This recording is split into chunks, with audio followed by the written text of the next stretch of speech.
हम तो कहते हैं कि रिश्तेदारी ऐसी होनी चाहिए कि दूसरे की आवश्यकता पड़े ही ना। परिवार इतना बड़ा होना चाहिए कि परिवार के लोग ही बहुत हो जाएं। पहले के समय में, अब तो खैर ऐसा समय ही आ गया है, 2 ही बच्चे बहुत है ना। पहले के समय में तो एक परिवार ही बहुत था, एक परिवार में ही सारे काम, इतने बच्चे होते थे घर में। अब ये हमारी सभ्यता दूसरे धर्म अपना रहे हैं। तो परिवार ऐसा ही होना चाहिए कि परिवार एक हो,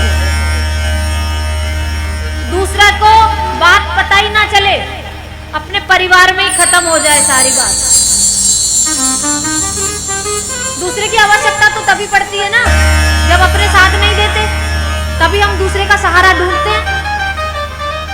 तो अपनों को ही एकजुट होकर चलना चाहिए, एक दूसरे की बात को समझना चाहिए, सुनना चाहिए, जानना चाहिए, एक दूसरे का सहयोग करना चाहिए।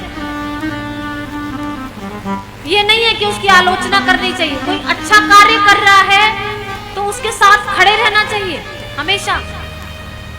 जो अच्छे कार्य में सम्मिलित होता है किसी के साथ में, तो वो कार्य उसका भी हो जाता है, वो फल तो उसको भी उतना ही मिलेगा ना। अब आप कथा श्रवण कर रहे हैं, करा भले ही ये रहे हैं, लेकिन सुन तो आप भी रहे हैं, फल तो आपको भी पूरा ही मिलेगा।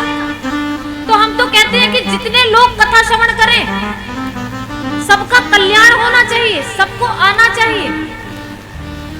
और पहले के समय में तो कथा होती थी तो कोई प्रचार नहीं होता था कथा का। अब तो माइकों से कथा होती है, पता चल जाता है। पहले तो माइक कुछ नहीं होता था, ऐसी साधारण कथा, लेकिन एक दूसरे को बोल बोल कर ही सब ले आते थे। अरे चलो वहां कथा हो रही है, वहां कथा हो रही है, वहां कथा हो रही है। ये भी तो प्रचार ही है, ये भी तो भगवत प्रचार ही है।